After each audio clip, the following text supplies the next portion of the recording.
বৌদি জানো তো, আমার এই বাড়িতে না একা একা একদম সময় কাটতো না। তাই নাকি রিনা? তা কেন, তোমার সাথে কেউ কথা বলে না নাকি? হ্যাঁ গো বৌদি, কিন্তু আমি বেশ বুঝতে পারছি এখন থেকে আর আমার কোনো সমস্যা হবে না। আচ্ছা, তুমি বুঝে ফেললে? কি করে বুঝলে শুনি? আমি বুঝতে পেরেছি, দাদা আমার জন্য খুব মিষ্টি একটা বৌদি নিয়ে এসেছে। তোমাকে আমার খুব ভালো লেগেছে গো বৌদি। এখন থেকে আমি সারাক্ষণ তোমার সঙ্গে সঙ্গে থাকবো। আর তুমি কিন্তু ঘরের যতই কাজ করো না কেন, আমার সাথেই থাকবে বেশিরভাগ সময়। আচ্ছা বেশ, আমার এত বড় ননদ যখন আমাকে আদেশ করেছেন তাই হবে, কিন্তু তার আগে তো তোমার সাথে আমাকে ভালো করে পরিচয় করতে হবে। তুমি বলো না বৌদি, আমার সম্বন্ধে তুমি কি জানতে চাও? তুমি তো স্কুলে পড়ো রিনা, তা তোমার কোন বিষয়ে পড়াশোনা করতে সব থেকে বেশি ভালো লাগে? জানো তো, আমার ভূগোল পড়তে খুব ভালো লাগে। কত দূরের দূরের কথা জানা যায়। আর সঙ্গে আমি খেতে খুব ভালোবাসি। আচ্ছা আচ্ছা বেশ, তাহলে তো হয়েই গেল। আমি তোমার জন্য রোজ নিত্য নতুন টিফিন বানিয়ে দেব। তুমি স্কুলে গিয়ে মন দিয়ে পড়াশোনা করবে আর ভালো ভালো টিফিন খাবে। কি মজা কি মজা! তুমি খুব ভালো গো বৌদি। জানো তো, আমাকে রোজ এক খাবার দেয় মা। আমার তো একদম ভালো লাগে না। আমার বন্ধুরা রোজ কত ভালো ভালো খাবার নিয়ে আসে। এখন থেকে আমি সবাইকে দেখিয়ে দেখিয়ে খাবো আর বলবো যে আমার বৌদি আমাকে রান্না করে দিয়েছে। তোদের তো বৌদি নেই, তাই তোদের কপালে এমন সুন্দর সুন্দর খাবার জুটবে না কোনোদিন। এতই যখন রান্নার কথা বড়াই করে বলা হচ্ছে, তখন হাতের রান্নাটি কেমন সেই পরিচয়টা তো আমাদের আগে পাওয়া দরকার। ঠিক আছে মা, আমি চেষ্টা করব আপনাদের সবাইকে আমার রান্না খাইয়ে খুশি করার। শুনে যা রাজেশ, তোর বউয়ের মুখের বড় বড় লেকচার, তোর বউ নাকি ভালো রান্না করে, একেবারে পাড়া মাথায় তুলবে এমন কথা শোনাচ্ছে একদিন এই বাড়িতে আসতে না আসতে। জানি না আরো কয়েকটা দিন কাটলে কি কি দেখতে হবে। বৌদি, তুমি তো দেখছি সত্যি সত্যি এত সকালবেলা উঠে রান্না করে ফেলেছো। আমি তো বিশ্বাসই করতে পারিনি। তুমি জানতে আমি সকালে উঠে স্কুলে যাই? তা জানবো না কেন? তুমি আমাকে এত ভালোবাসো আর আমি তোমার সম্বন্ধে এতটুকু খোঁজ রাখতে পারবো না? এখন স্কুলের দেরি হয়ে যাচ্ছে, এই নাও, এটা তাড়াতাড়ি ব্যাগে ভরে নাও। হ্যাঁ, তার আগে বলো তুমি কি দিয়েছো আজকে? আজকে আমি তোমার প্রিয় খাবার লুচি, আলুর দম আর পাঁপড় ভাজা দিয়েছি। তোমার পছন্দ হবে তো? বৌদি তুমি খুব ভালো। এখানে মাত্র একদিন এসি তুমি আমার পছন্দটাও জেনে ফেলেছো। আচ্ছা, কিন্তু আজকে খেয়ে এসে কিন্তু বলতে হবে কেমন লাগলো। আমি তো শুধু আজকে মনে মনে আমার স্কুলের টিফিনের সময়ের জন্যই অপেক্ষা করে থাকবো। ছি ছি, এমন কি বলতে আছে? মন দিয়ে কিন্তু তুমি পড়াশোনা করবে বলে দিচ্ছি, না হলে কিন্তু তোমার এই বৌদি খুব কষ্ট পাবে। আমাকে তুমি ভালোবাসো তো? হ্যাঁ গো, খুব ভালোবাসি। তাহলে আমার কথাও শুনতে হবে, পড়াশোনায় কিন্তু একদম ফাঁকি মারবে না। এখন যাও যাও, তাড়াতাড়ি যাও, দেরি হয়ে যাচ্ছে। ঠিক আছে বৌদি, আবার দেখা হবে একটু বাদেই।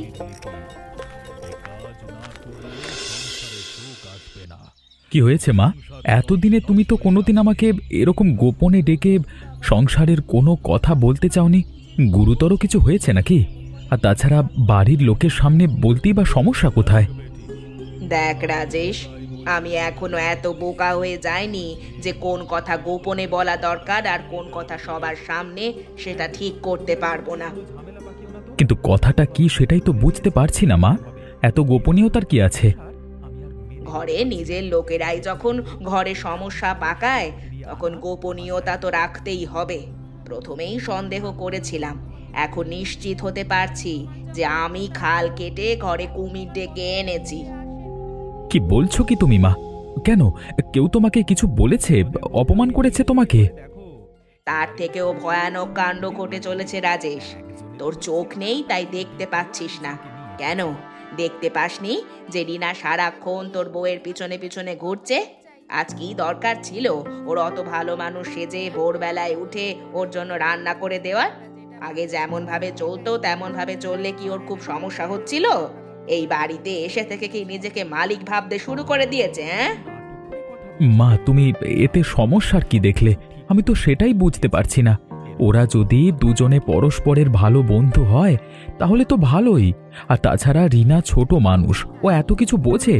পূজাও এ বাড়িতে নতুন এসেছে, ওরও একটা সঙ্গী তো দরকার সারাদিন। দেখ, আমি এত কিছু বুঝি না, তবে সংসারটা আমি খুব ভালো করেই বুঝি। আমি নিজেও এই বাড়িতে অনেক বছর আগে এরকম নতুন বউ হয়েই এসেছিলাম। কই, আমার তো কারো সাথে এরকম আলগা পিরিত করার দরকার হয়নি। ভালো বন্ধু বলে বলে তো আমার মেয়েটাকে আমার থেকেই দূরে নিয়ে চলে যাচ্ছে। মা, তুমি তাড়াতাড়ি বড্ড বেশি ভেবে ফেলছো। পূজা ওরকম মেয়ে নয়, ও তোমার থেকে দূরে নিয়ে যাবে তুমি ভাবতে পারলে? ওকে একটু সময় দাও, দেখবে সব ঠিক হয়ে যাবে। সব ঠিক হতে হতে মেয়েটা তো আর আমার থাকবে না। সব ঠিক থাকবে মা। পূজা কাউকে দূরে সরানোর মেয়ে নয়, বরং সবাইকে নিয়ে আগলে থাকবার মেয়ে। রাত হয়েছে, খেতে এসো, আমি চললাম।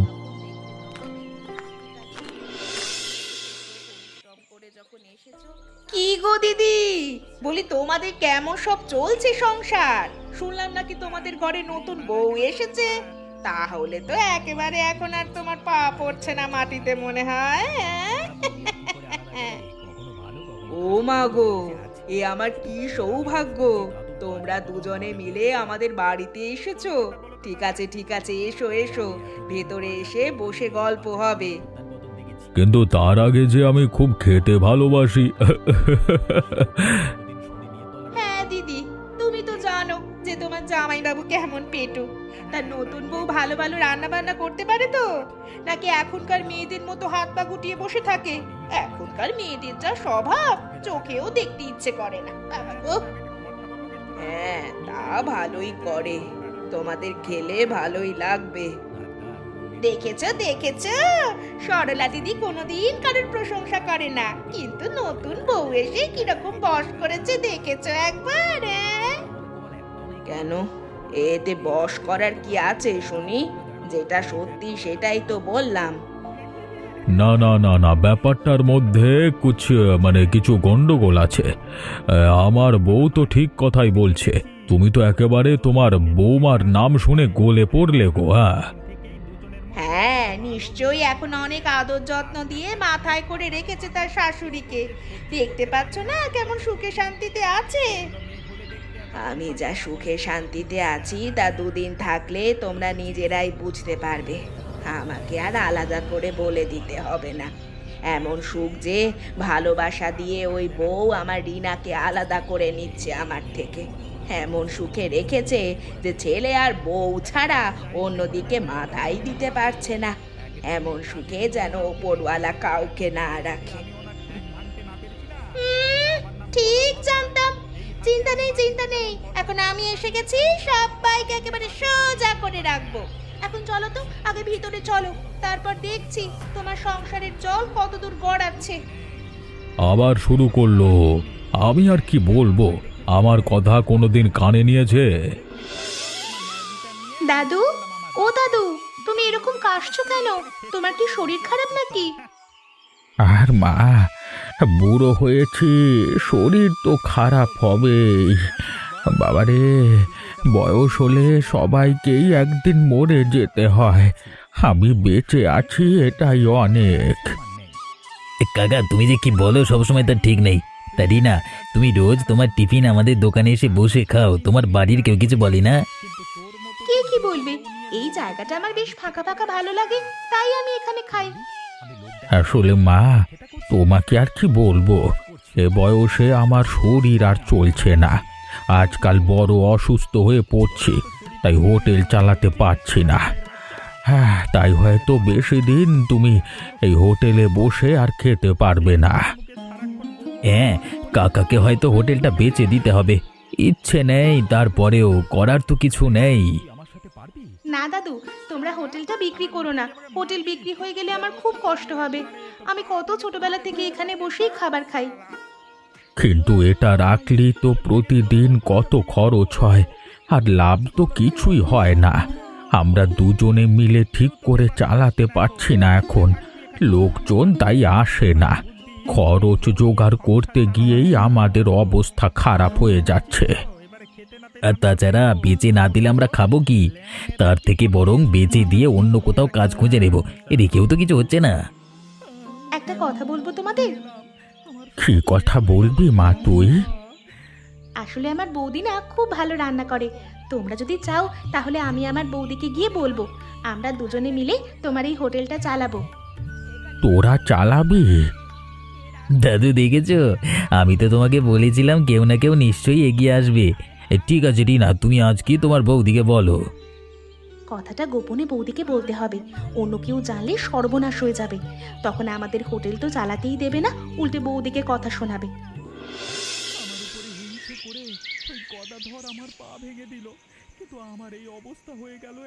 বৌদি, আমি খুব গোপনে লুকিয়ে তোমার কাছে এসেছি, একটা কথা বলবো তোমাকে। আরে রিনা, এত ইতস্তত করার কি আছে?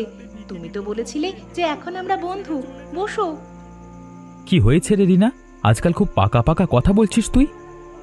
বৌদি, তুমি খুব ভালো রান্না করো, কিন্তু এই বাড়িতে দাদা ছাড়া কেউ তোমার প্রশংসা করে না, আমি জানি। তাই আমার মাথায় একটা ভালো বুদ্ধি এসেছে। কি বুদ্ধি? জানো তো, আমি অনেকদিন আমাদের স্কুলের পাশের একটা বুড়ো দাদুর হোটেল আছে, সেখানে গিয়ে টিফিন খাই। গ্রামের লোকে বলে হরিরাম কাকার হোটেল। আসলে দাদু বুড়ো হয়েছে তো, তাই হোটেলটা চালাতে পারে না, ওরা ওটা বিক্রি করে দেবে ভাবছে। আর তুই কি ভাবছিস? না মানে বৌদি, তুমি তো খুব ভালো রান্না করো, তাই আমি আর তুমি দুজনে মিলে যদি হোটেলটা চালাই তাহলে তোমার রান্নারও সম্মান হবে, আর দেখবে আমরা দুজনে মিলে হোটেলটা খুব ভালো করে চালাতে পারবো। আমাদের পরিবারের জন্যও তো সেটা ভালো হবে, বলো? তুই যেটা বললি সেটা তো আমি বুঝতে পারলাম, কিন্তু তোর মা মানে আমার শাশুড়ি মা রাজি হবেন তো? তার আগে দাদা, তুমি রাজি তো? আমি রাজি আছি। আমি পূজাকে সব সময় বলে রেখেছি যে ওর স্বাধীনভাবে যেটা ভালো লাগে সেটাই করতে। ঠিক আছে, মাকে যদি না জানাতে চাও তাহলে সাবধানে করতে হবে, আর মা যদি জেনে যায় তখন সেই অনুযায়ী কল্পনা করা যাবে। তাহলে আমাদের নতুন কিছু একটা চিন্তা ভাবনা করতে হবে, এমন খাবার যেটা এদিকের কেউ এর আগে খায়নি। যেমন ধরো 7 রকমের মুরগির ঝোল। ঠিক আছে, তাহলে কাল থেকেই শুরু করা যাবে। ঠিক আছে বৌদি, আমি এখন যাই, মা জানতে পারলে গন্ডগোল হয়ে যাবে। তুমি আজকে শুয়ে পড়ো, কালকে এ নিয়ে কথা বলা হবে।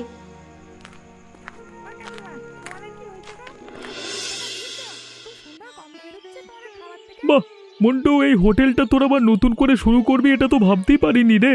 খুব ভালো লাগছে দেখে, আর এত সুন্দর রান্নার গন্ধ, এই গন্ধ তো আগে বেরোতও না।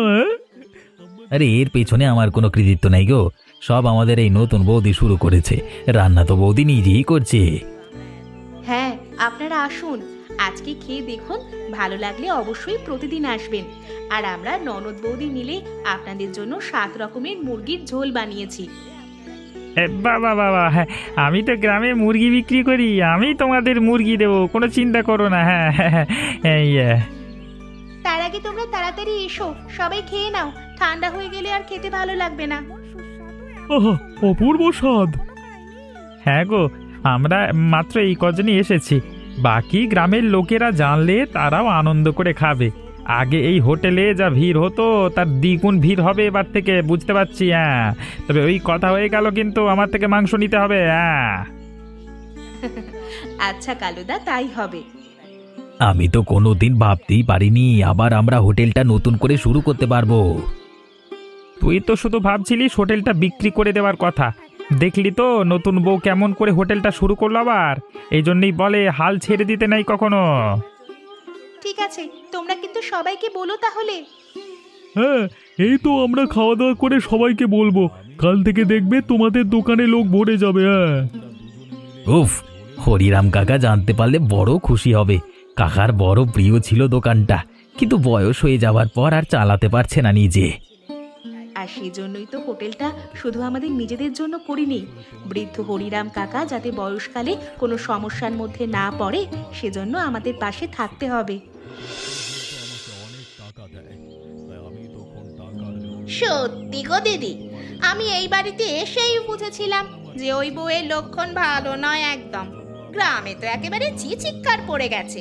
হ্যাঁ জানি, এখন গ্রামের লোকজন মাথায় তুলে নাচছে, কিন্তু যা কাণ্ড করেছে এরপর তো গৃহস্থ বাড়িতে ওকে রাখা উচিত হবে না। আমি বাধা দিলে ওরা কি আর শুনবে? আর তাছাড়া আমিও ভাবনা চিন্তা করে দেখলাম, আমার ছেলে যখন কোনো আপত্তি নেই, তখন আমি আর কি বলবো। আর তাছাড়া গ্রামের লোক যখন এত প্রশংসা করছে আমাদের নামে, তখন সমস্যা কোথায়? ভালো কাজই তো করছে। ভালো কাজ করছে? তুমি এটা বলতে পারলে? নাকি ওই বউ তোমার ওপর কোনো জাদু করেছে? তোমার তো দেখছি অধঃপতন হচ্ছে গো। কি বলছো কি তুমি কমলা? বলবো না কেন? তোমার চোখ নেই নাকি? দেখতে পাচ্ছ না তোমার মেয়েটা ওই বউয়ের পাল্লায় পড়ে ভুল রাস্তায় যাচ্ছে? আমি এখনো বলে দিচ্ছি যে যদি ওই মেয়ের ভালো চাও তাহলে এখনই আটকাও। সেটা তো আমার নজরেও পড়েছে, কিন্তু আমি কি করব? তোমার দ্বারা কিচ্ছু হবে না, ও আমি বুঝতে পারছি। যা করার আমাকেই করতে হবে। কাল একবার ওর ওই নাটকের শাক ঝোল বানানো শুরু করুক। ওর হাতে যদি গরম খুন্তির ছ্যাঁকা দিতে না পেরেছি, তবে আমার নামও কমলা নয়। না না কমলা, এটা একদম ঠিক নয়। দেখো, সে যাই হোক না কেন, ও আমার ঘরের বউ। আমরা তার কোনো ক্ষতি করতে পারি না। আমি আগেই জানতাম তোমার বাস্তব সম্বন্ধে কোনো জ্ঞান বিচার নেই, তাই তুমি আমাকে কোনো রকম বাধা দিতে আসবে না। এদের সাহস বেশি বেড়ে গেলে শাসনটা ঠিক রকম করতে হয়, আর আমি কালকে সেটাই করব।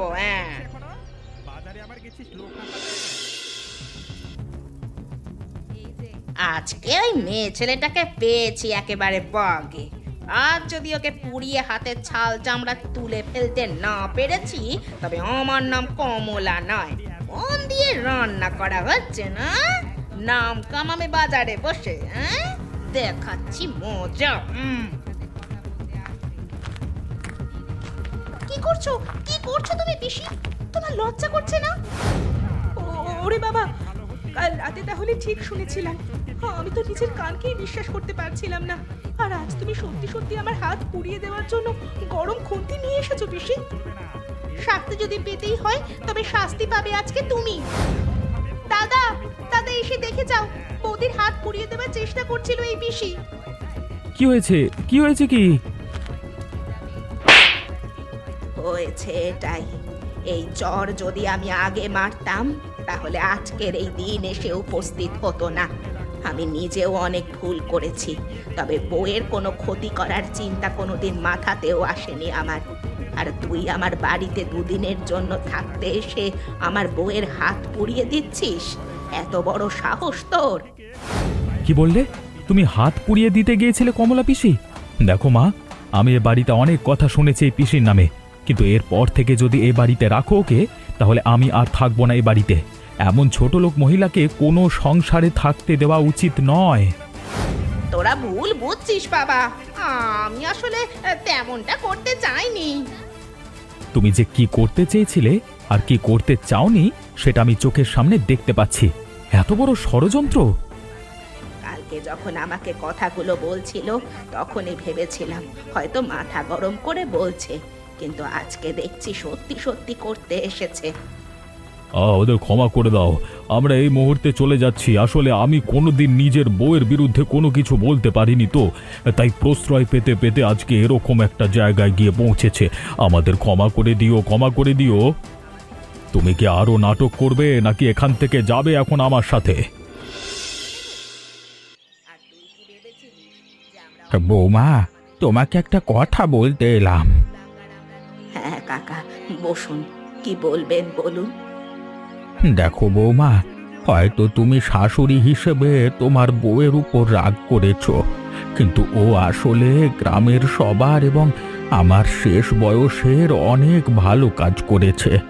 ও যদি আমার হোটেলটা না চালাতো, তাহলে হয়তো এই পুরো বয়সে হোটেল বিক্রি করে আমাকে না খেতে পেয়ে মরতে হতো। আর তাছাড়া গ্রামের মানুষদের কথাটা একবার ভেবে দেখো, তারা সারা দিন মাঠে ঘাটে এত পরিশ্রম করে, কিন্তু ভালো খাবার পায় না। এখন থেকে তো অন্তত তারা ভালো খাবারটুকু সস্তায় পাবে। আমি জানি কাকা, আর সেই জন্যই তোকে বলেছিলাম হোটেলটা শুরু করতে। আসলে কমলা ওরকম একটা কাণ্ড করার পর থেকে আমার নিজের ভিতরে অনেক অনুশোচনা হচ্ছে, কিন্তু আমি মুখ ফুটে বলতে পারিনি। এখন তোমরা সবাই আছো তাই বলছি যে আমি আসলে ক্ষমা চাইছি বৌমা তোমার কাছে। তোমার ওপরে অনেক অযথা অত্যাচার বা অনেক খারাপ কথা আমি বলেছি, কিন্তু বিশ্বাস করো আমি এখন নিজের ভুল বুঝতে পেরেছি। থাক মা, এখন ওসব পুরনো কথা আলোচনা করে লাভ নেই। আমরা এখন থেকে মিলেমিশে সবাই একসঙ্গে থাকবো, সেটাই অনেক। হ্যাঁ, এখন থেকে আমরা সবাই মিলে আনন্দ করে 7 রকমের মুরগির ঝোল খাবো। তাহলে দেখেছো তো, লোকের সর্বনাশ করলে ঘর থেকে ওরকম ভাবেই চলে যেতে হবে অপমানিত হয়ে। আচ্ছা, তোমরা বলতে পারবে আমার পড়াশোনার প্রিয় বিষয়বস্তু কি? উত্তরটা কিন্তু তোমরা কমেন্ট করে জানিও। আর আমাদের চ্যানেলটা অবশ্যই সাবস্ক্রাইব করো এবং গল্পটা বন্ধুদের সাথে শেয়ার করতে ভুলো না যেন।